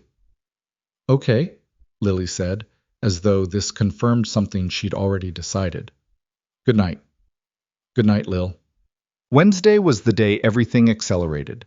Ethan was in the hotel at 10 in the morning when his phone went, and it was Marcus, not Victoria, and Marcus's voice had that careful quality again. Something's come out, Marcus said. He sat down. What had come out was not another photograph. What had come out was documentation. 4 years of internal foundation records, selectively pulled and reframed, structured to tell a specific story about Victoria Sterling's leadership. Erratic decision-making. Overriding expert advice on 2 major grants. A personnel decision 3 years ago that had been contentious internally. All of it was real decisions, real disagreements, but assembled the way you'd assemble a case against someone, cherry-picked and stripped of context, and it had gone to 2 financial press outlets and a legal trade publication simultaneously. He's going into tomorrow with this as the backdrop, Marcus said. I wants the board walking into that room having already read it. How bad is the coverage? Bad enough. The framing is that Victoria is a liability to the foundation's stability. That's the word they keep using. Stability. Directly targeting the charter argument. He knows she's been preparing, Ethan said. He knows Sandra has documentation. This is preemptive. That's our read too, Marcus said. Who leaked the internal records? We think Warren Briggs. He had access to all of it. Can that be proven before tomorrow? Maybe not proven, Marcus said, but the source trail is traceable if someone pushes it. Then push it, Ethan said, and get Victoria on the phone. Us. He walked to the Sterling building himself. 15 blocks. Because he needed to move. Because movement helped him think in a way that standing still sometimes didn't. He went over the architecture of it as he walked. Holt had spent 4 years building toward this. He had a pipeline, Warren Briggs, inside the foundation's board communications. He had someone adjacent to Victoria's legal team, the 4th lawyer, feeding him operational intelligence. He had been patient enough to wait until the specific moment when Victoria was most focused on the legal strategy and least watching the flanks. And now, the day before the hearing, he'd released the documentation to set the room's emotional temperature before the arguments began. It was a good plan, Ethan thought, genuinely good. It deserved to lose. Victoria was in the conference room with Sandra Reeves and 2 lawyers when he got there. She looked up when he walked in, and he saw it. The pressure of the last 12 hours sitting in the set of her jaw, the controlled quality of her movements. She was managing it. She was doing it well. But she'd been managing it for a long time. Sandra Reeves was a small woman in her early 60s with close-cropped silver hair and the particular stillness of someone who had been in high-stakes rooms for decades and had long stopped finding them impressive. She looked at Ethan when he sat down and gave him a single nod of acknowledgement. Everything we have is here, Sandra said, and tapped a stack of folders. 9 years of Holt's activity inside the foundation, where he was placed, who put him there, when his recommendations began diverging from the foundation's stated goals. I have email chains, meeting minutes, and 2 recorded conversations that I made in compliance with New York 2-party consent law. She said the last sentence like someone who had been very careful about the legal specifics for a long time. The email chains, Ethan said. What's in them? Coordination between Holt and Warren Briggs going back 26 months, Sandra said. Board sentiment reports sent to Holt's personal email the night before major votes. Twice. The lawyers were already reading. Victoria was looking at the table with the expression she had when she was very focused and very tired at the same time. Sandra, Ethan said. The 2 recorded conversations. Who are they with? One is with Warren Briggs, Sandra said. He was venting. He didn't know I was paying attention. And the second? Sandra looked at Victoria, then back at Ethan. Gerald Holt, she said. 18 months ago. He came to my office to tell me that Victoria would not last long in this position and that I should consider my position carefully. A beat. He didn't ask my permission to be threatening, so I didn't ask his permission to document it. The room was quiet. Ethan looked at Victoria. You didn't know about the second recording? Sandra came to me with it 6 months ago, Victoria said. I didn't use it because I couldn't figure out a way to introduce it that wasn't... That didn't look like you'd been building a case, Ethan said. Yes. You were trying to look like you had nothing to hide. I was trying to look like I wasn't the kind of person who records conversations in their own building, she said. He understood that. The optics of it. The difference between having ammunition and being seen as someone who needed it. The hearing isn't about optics tomorrow, he said. It's about what's true. You have documentation of a coordinated, multi-year campaign to remove you from your father's foundation using manipulated evidence and compromised information channels. He looked at the lawyers. Is that admissible? With proper foundation, yes, the lead lawyer said. She'd been scribbling notes for 3 minutes without stopping. We restructure the presentation around it. We're not just defending the charter claim. We're demonstrating the charter claim was manufactured. Can you do that by tomorrow morning? Ethan said.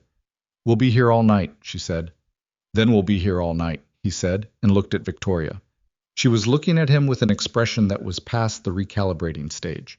It was something else now, something that sat more openly on her face than she probably intended.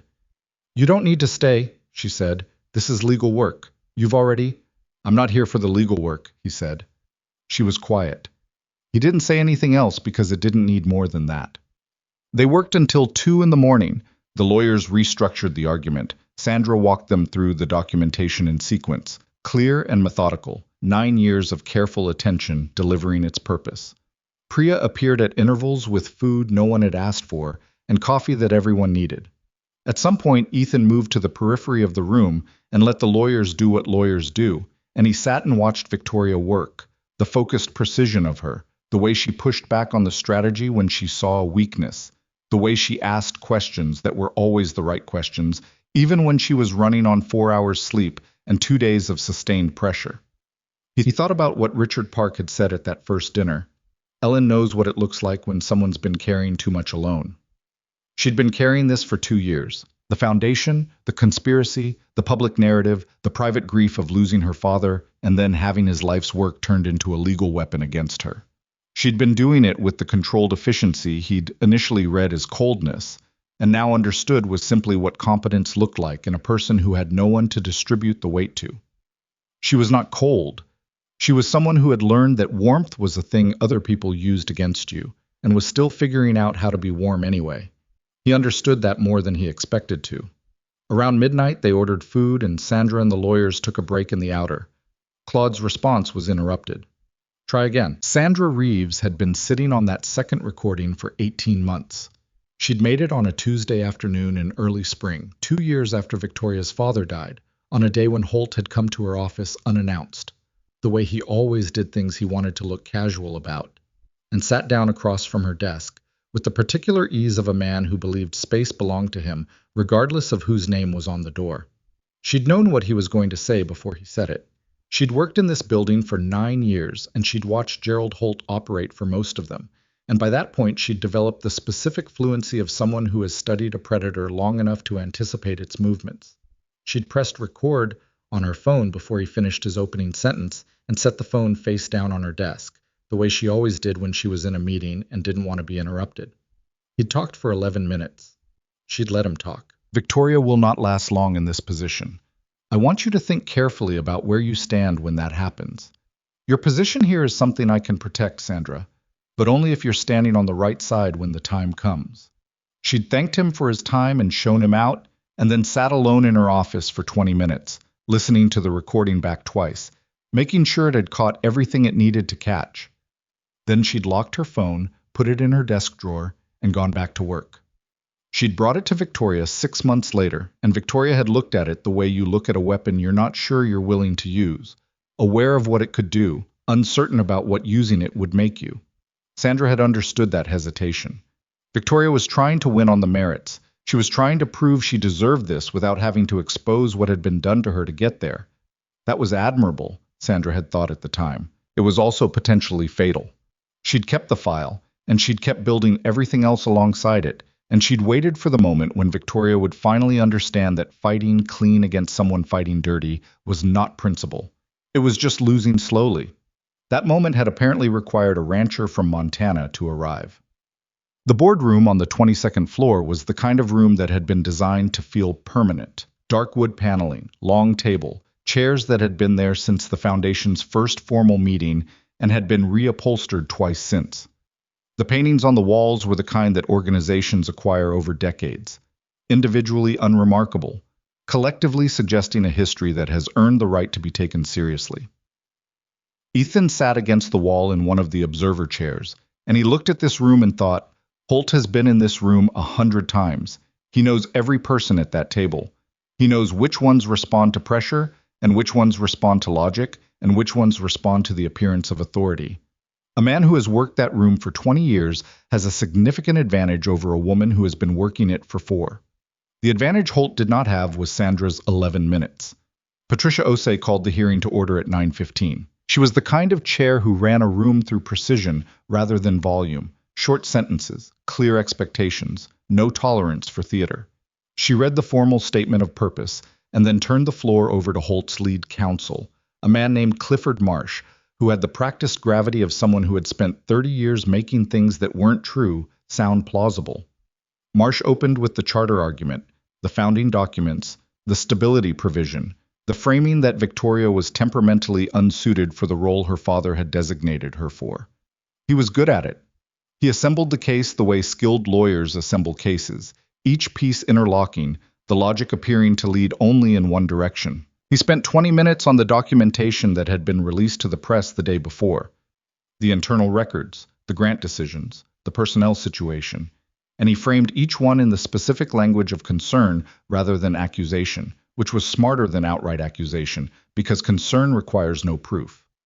Ethan watched the board during this.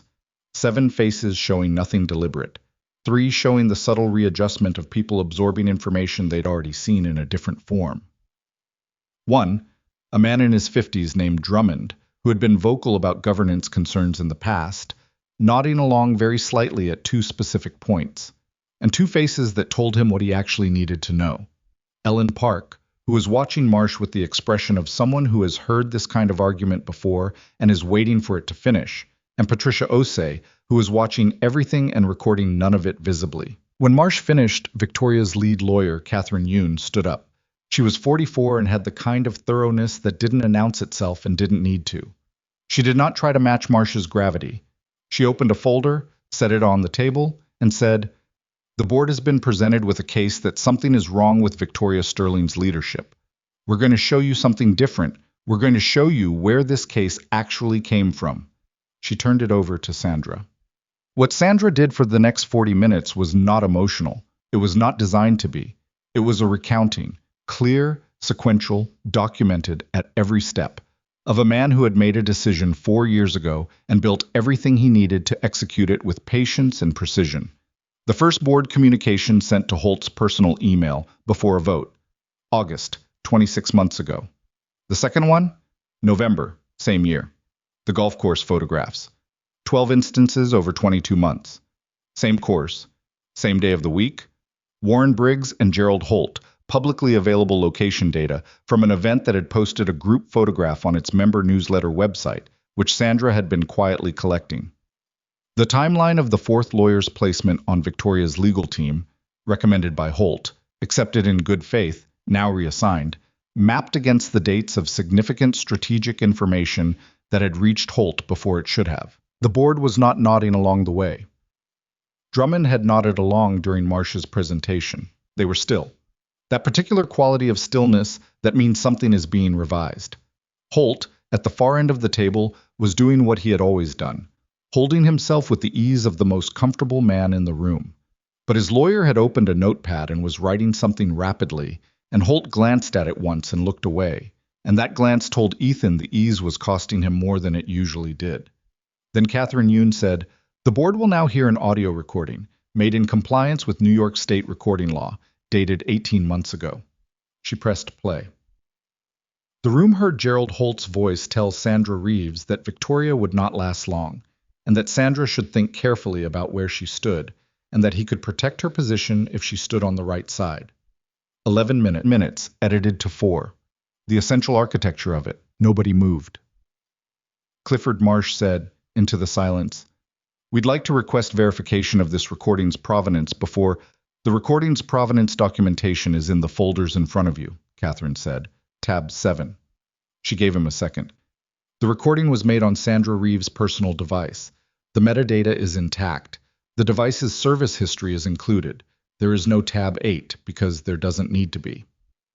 Holt spoke for the first time in an hour. His voice was even. "This is a significant misrepresentation of a private conversation that was—" "Gerald!" Patricia Osei did not raise her voice. She did not need to. Holt looked at her. "We'll take a recess," Patricia said. The recess was supposed to be 15 minutes. It ran to 35. Ethan spent it in the corridor with Victoria and Catherine Yoon, who was already on her phone managing something else simultaneously in the specific manner of people who operate at full capacity as their baseline. Victoria was standing with her back against the wall, arms crossed, not talking. He stood beside her. "The board's reading the documentation right now," Catherine said, her hand covering the phone briefly. "Patricia is managing the room. Drummond has gone quiet, which is better than where he was an hour ago." Victoria didn't respond to this. She was somewhere internal. "Hey," Ethan said. She looked at him. "It's going well," he said. "I know," she said. "You don't look like you know." "I'm thinking about what happens if Patricia calls the vote, and we're still one short," she said, "if Drummond holds." "Drummond is not going to hold," Ethan said. "You can't know that." His body language changed on the third Sandra document, Ethan said. Not on the recording, before it, on the email chains. He leaned back and crossed his arms, which is what people do when they're letting go of something they'd been holding. She looked at him for a long moment. "You watched his body language." "I watch everything," he said. "You know that." Something moved across her face. Not a smile exactly, something that was steadier than a smile. "Yeah," she said. "I know that." Catherine came off the phone. "They're reconvening," she said. Patricia Osei called the vote at 11:47. The charter challenge required 9 votes, 2/3 of the 13-member board, to pass. Patricia read the names in alphabetical order and recorded the votes as they came. Ethan counted quietly, the way he counted things that mattered. The challenge got 4 votes. Drummond voted against it. When Patricia announced the result, challenge defeated, 9-4, Holt was already closing his folder. He did it neatly. He stacked his papers with the same methodical care he probably applied to everything, and Ethan thought, even now, he's managing the appearance of it. The appearance of a man who has lost a vote but not his composure, who will regroup and find another angle, who is not finished. Except that Patricia was still talking. "The board will now address a secondary matter," she said. "Based on documentation presented this morning, the board has sufficient cause to initiate a formal governance review of Mr. Holt's conduct as it pertains to his communications with Foundation board members and his use of confidential Foundation materials." A pause, measured and precise. "Pending that review, Mr. Holt's advisory role, board access credentials, and all communication privileges with Foundation staff will be suspended, effective at the close of this hearing today." The room had a quality to it now that was different from the stillness during Sandra's presentation. That had been the stillness of people taking something in. This was the stillness of people understanding that something was over. Holt stood. He said, "Patricia, I'd like to register my formal objection to the framing of—" "Noted," Patricia said. "The hearing is closed." Clifford Marsh put his hand on Holt's arm, briefly, in the way lawyers touch clients when they're communicating "stop talking now." Holt looked at the hand, looked at Marsh, looked at the room, at the board members, at Sandra Reeves with her 9 years of files, at Victoria, who was sitting very straight in her chair and looking back at him with an expression that was not triumphant and not unkind, just clear. He looked for a moment like what he was, a 63-year-old man who had spent 4 years building the wrong thing and had run out of room to build in. He left without looking at Ethan. Ethan had not expected to feel anything about that particular omission. He felt something anyway, a small, complicated something that had to do with the specific sadness of watching a person's worst qualities become their whole story. He let it pass. In the corridor afterward, Victoria stood against the wall with her eyes closed for exactly 15 seconds, and then she opened them and looked at Ethan. "It's done," she said. "It's done," he said. She exhaled. A long, complete breath, the kind you take when you've been unconsciously shallow breathing for a very long time and your body finally remembers it's allowed to do it properly. "I keep waiting to feel something larger," she said. "What do you feel?"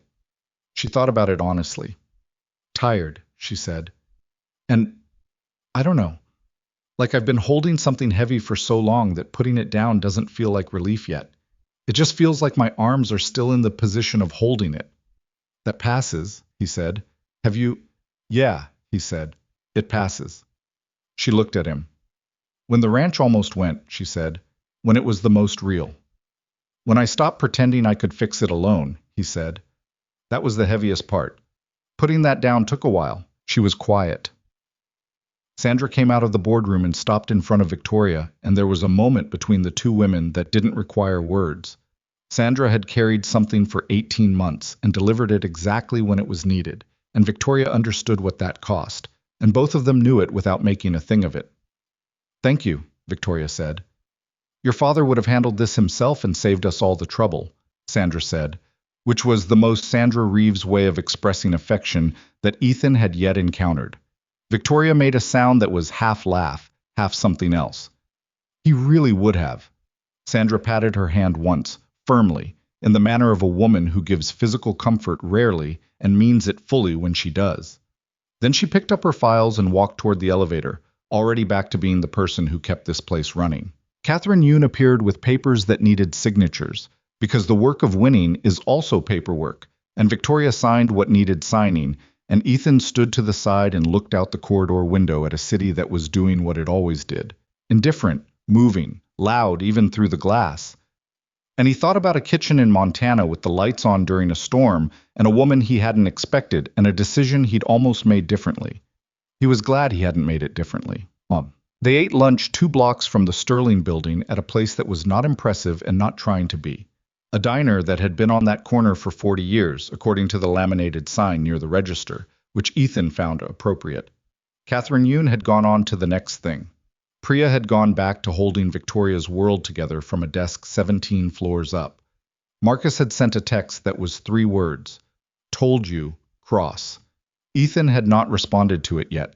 It was just the two of them at a table by the window, and the city moved past outside, and they ordered without looking at the menus the way people order at diners when they've already decided what they want. And the food came and they ate it, and neither of them tried to make the conversation something more significant than it was. What happens now? Ethan said. Now I have a foundation to run, Victoria said. The governance review will take a few weeks. I need to talk to Warren Briggs directly before the board does.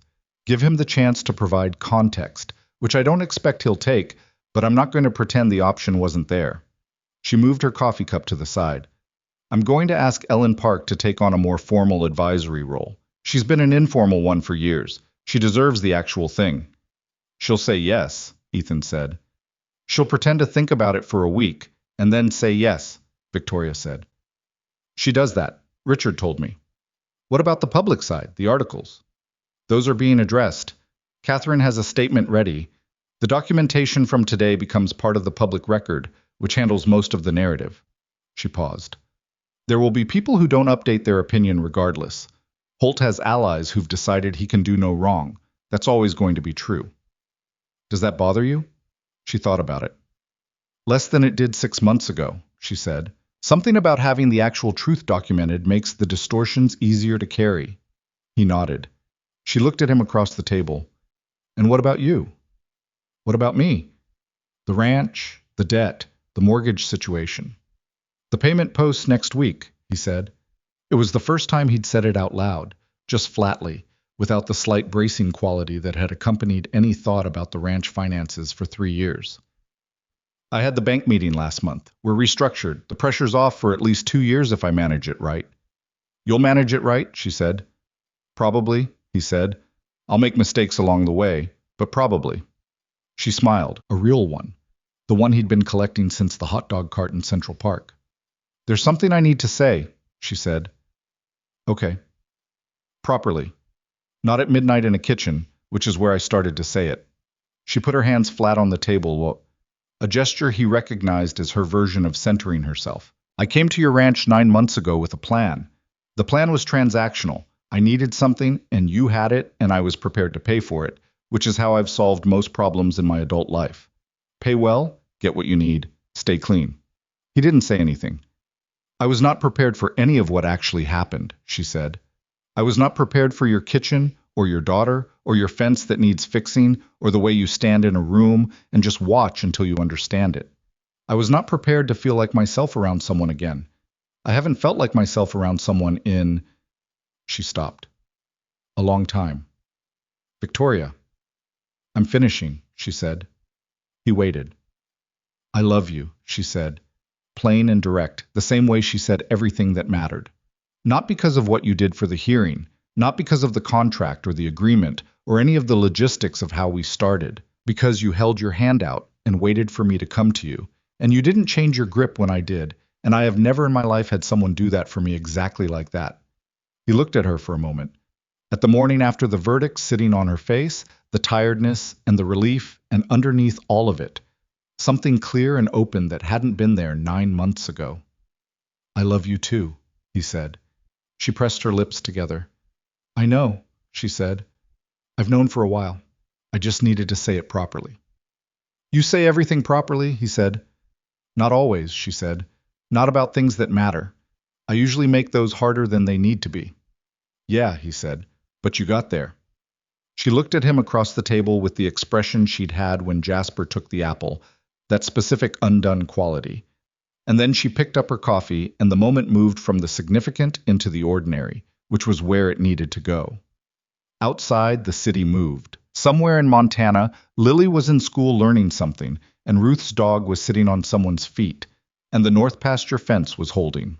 Well, she came to Montana 3 weeks later. She came on a Tuesday with one bag, which was different from the first visit when she'd come with nothing because she hadn't planned to stay, and different from the New York trips where she arrived with the structure of a life that required significant logistical support. One bag meant something. He didn't remark on it. She didn't explain it. Some things communicate more clearly without words. She stood in the driveway and looked at the ranch in the afternoon light of early November, and he stood beside her and let her look. It's the same, she said. Most things are, he said. That used to seem like a limitation, she said. Lately, it seems like the whole point. He looked at her sideways. New York finally wearing on you? New York is fine, she said. New York will always be fine. I know how to be in New York. She paused. I'm still learning how to be here. You're doing all right, he said. The fence repair last month nearly broke my thumb. You've got good technique now, he said. Ruth said so. Ruth is being diplomatic. Ruth is never diplomatic, he said. If Ruth said it, she meant it. She made the sound that meant she was deciding whether to argue about this and then deciding not to. He'd gotten good at that sound. Lily came home from school at 4:15 and crossed the yard and dropped her backpack at Victoria's feet and said, You're here, in the tone she reserved for things that met her expectations in a satisfying way. I'm here, Victoria said. For how long this time? 2 weeks, maybe more. Lily picked up her backpack and looked at the sky the way Ethan looked at the sky, reading it, assessing. It might snow, she said. I've been told the roof on the equipment shed is ready for it, Victoria said. Dad said the crew you sent did good work. The crew I sent said your dad supervised every single nail. He does that, Lily said. He supervised when they fixed the water line last spring, too. The guy with the orange vest got annoyed. Reasonable, Victoria said. Dad said he just wanted to make sure it was right. Also reasonable, Victoria said. Lily considered this. You take his side a lot now, she said. Not as a complaint, as an observation. He's usually right, Victoria said. Lily appeared to find this acceptable. She looked at Ethan. Can we have the soup tonight? The one Ruth taught me. If you start it before 5, he said. Deal, she said, and went inside. Victoria watched her go. She's taller, Victoria said. 3/4 of an inch since August, Ethan said. She measured herself on the doorframe. Did she mark it? In pencil. She wanted a ruler line, but I said that it had to be level first. That it had to be level first, he said. Victoria was smiling at nothing in particular. Did you measure it for her? Eventually, he said. How long did you hold out? 4 days, he said. She laughed. It was the real one, the one that came from the body rather than the face. The weeks that followed had friction in them, because real things do. Victoria restructured her schedule so that half her working time could be done from Montana, a decision her executive team received with the particular professional neutrality of people who had opinions about it and were choosing their moments. The remote structure worked, mostly. There were days when the time difference and the connectivity and the specific demands of running a multi-entity foundation collided badly, and she would emerge from 3 hours of back-to-back calls with the tight, controlled quality that meant she'd been managing something difficult and hadn't had room to be fully herself in it. On those evenings, Ethan would cook, badly, relative to a professional, adequately relative to what was needed. And Lily would do homework at the kitchen table and ask Victoria questions that had nothing to do with whatever had happened during the day, and the questions would gradually pull Victoria back into the room where they actually were, rather than the one she'd been in for the last 3 hours. He noticed this. He didn't name it. Some things work better when you don't frame them. There were also days when his world and hers failed to translate across the distance in the other direction. Days when he was dealing with the specific grinding reality of the ranch, the equipment that broke at the worst times, the veterinarian bills that arrived in clusters as though organized, the particular loneliness of hard physical work in cold weather when the result isn't visible until spring. And she would offer solutions that involved money in the way that people offer money when money is a thing they have in sufficient quantity to solve problems with, and he would hear the offer and have to work through his own resistance to it before he could receive it the way she meant it. They had a conversation about that in November that was the hardest conversation they had in those months. Not a fight, exactly. More a collision of two people's deeply held positions on what it meant to need help and what it meant to give it. "You do this thing," she said, "where you accept what I offer and then spend 2 weeks being quietly difficult about it." "I'm not difficult," he said. "You went out and reweighed all the estimates after the shed roof was done," she said. "You called the contractor back to verify the billing. That's standard practice. You did it because you needed to establish that you understood what had been done to your property," she said. "Which I understand. But it doesn't change the fact that you do this every time." He was quiet for a moment. "I have a hard time with it," he said. "I know you do. My whole adult life, the only thing between this ranch and losing it was whether I could solve the problems myself," he said. "Needing help felt like failing. I know that too. It doesn't just go away," he said, "even when the situation changes." "I know," she said. And then more quietly, "I have the same thing, just in a different direction." He looked at her. "For me it's trust," she said. "Every time someone new comes close, there's a part of me running the old calculation. What are they getting from this? What's the angle? When does this become transactional?" She paused. "I've been doing it with you." "Still?" he said. "Less than before," she said. "But the instinct is still there. I notice it and I override it, but it's still the first thing that fires." He was quiet for a while, looking at the dark window, the ranch outside invisible, but present the way something is present when you know it's shaped by heart. "We're going to keep doing this," he said. "The same friction in different forms." "Probably," she said. "It doesn't fix itself just because we named it." "No," she said. "But naming it means we stop pretending it isn't there, which is most of the work." He looked at her. "I read that somewhere," she said. "Was it good advice?" "It's sitting in this kitchen at 11 at night being accurate," she said. "So I'd say yes." He made a sound that was close to a laugh. "Go to bed," he said. "You have calls at 7. "I know," she said. "So do you." "I don't have calls at 7. "You have the east pasture at 6:30, which is worse," she said. He couldn't argue with that. Warren Briggs resigned from the foundation board in December, 2 weeks before the governance review concluded. He sent a letter that used the phrase "personal reasons" 4 times, which was the letter of a man who had been advised by counsel to say as little as possible. Holt's formal review resulted in a permanent bar from any advisory or consulting role with the foundation and the referral of specific conduct to appropriate oversight authorities for further review. Ethan learned about both of these developments via text from Victoria while he was fixing the water line at the far edge of the south pasture in 12-degree weather, and he read the texts, put the phone back in his pocket, and finished fixing the water line. The ranch didn't stop needing maintenance just because other things resolved. That was the thing about land. It kept asking. You kept answering. That was the whole arrangement. That evening, Victoria told him that Ellen Park had officially accepted the senior advisory role. How long did she think about it?" he asked. 6 days, Victoria said. "She called it due diligence." Richard must have been entertained. "Richard sent me a text that said she already said yes on day 1, but don't tell her I told you." Ethan smiled at his coffee mug.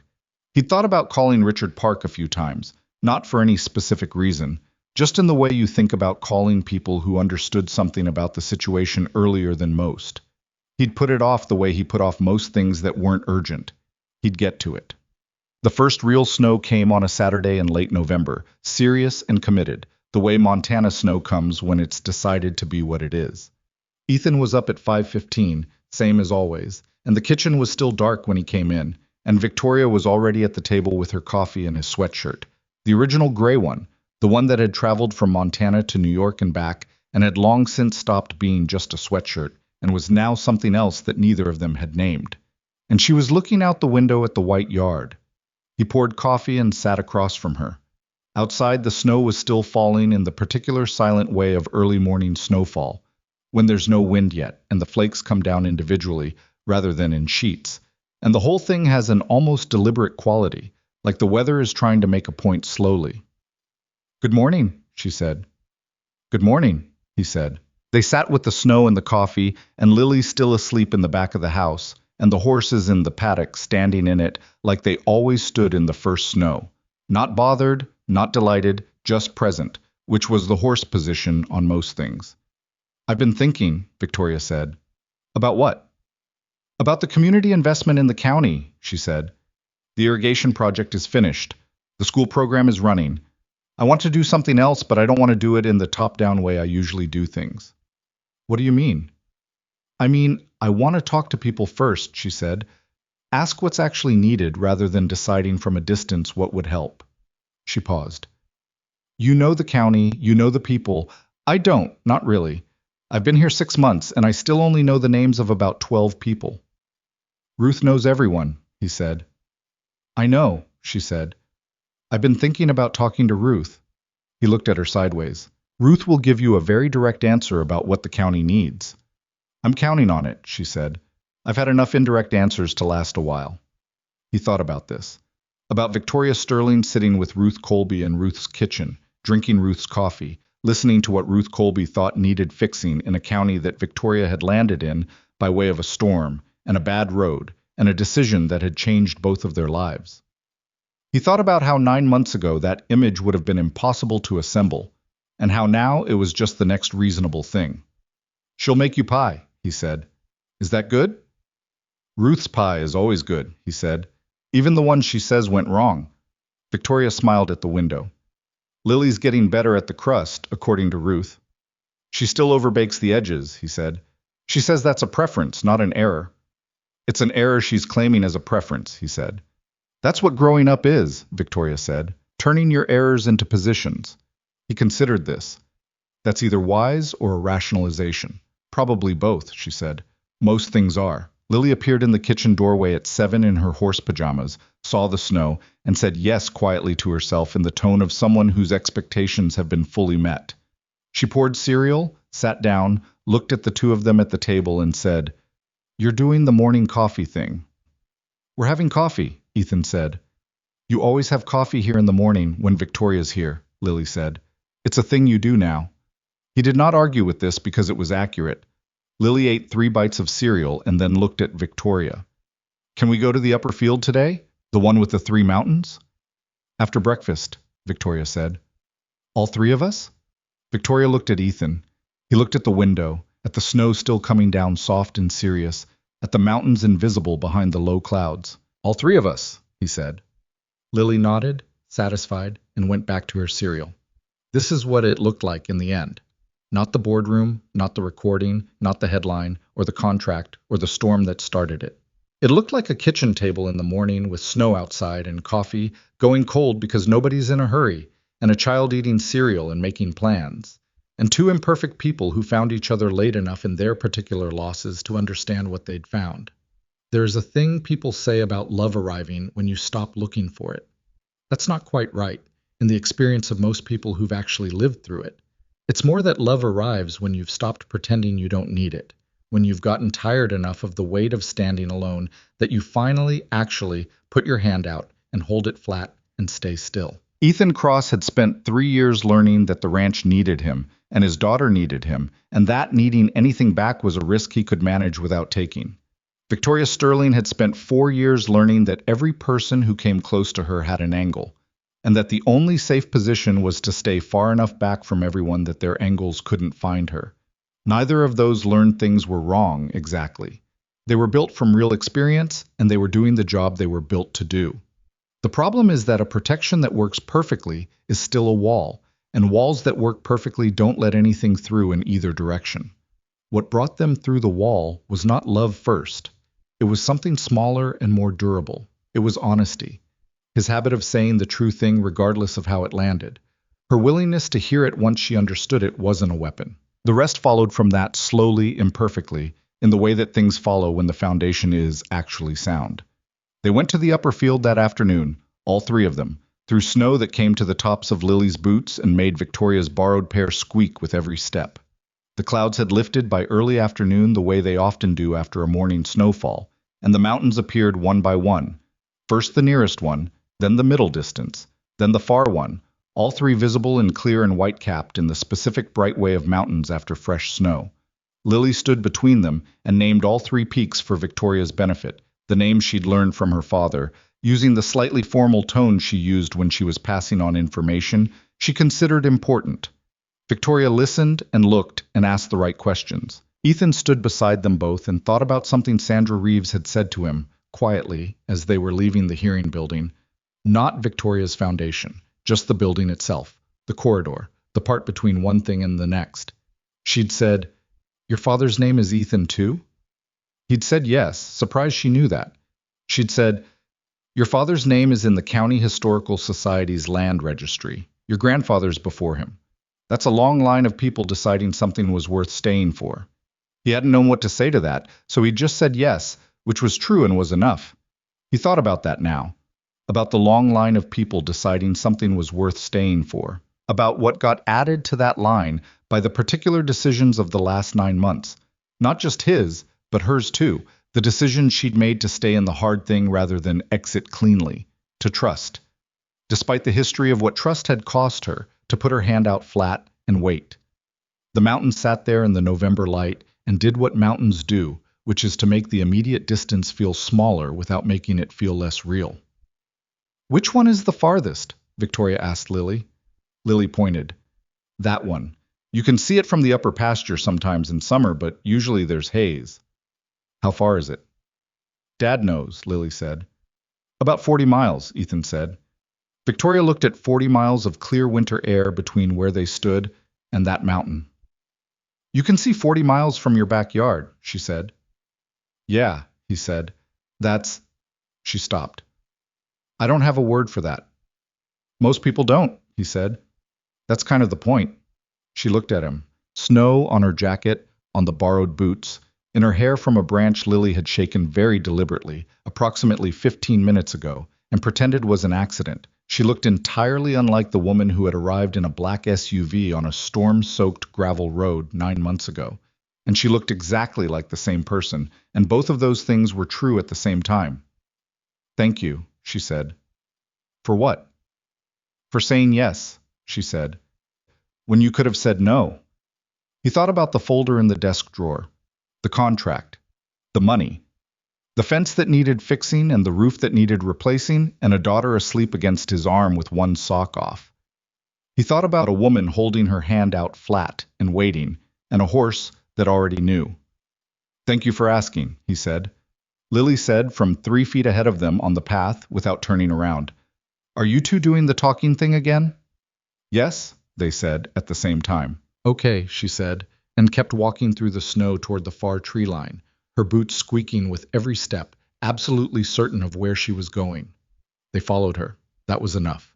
That was in fact everything.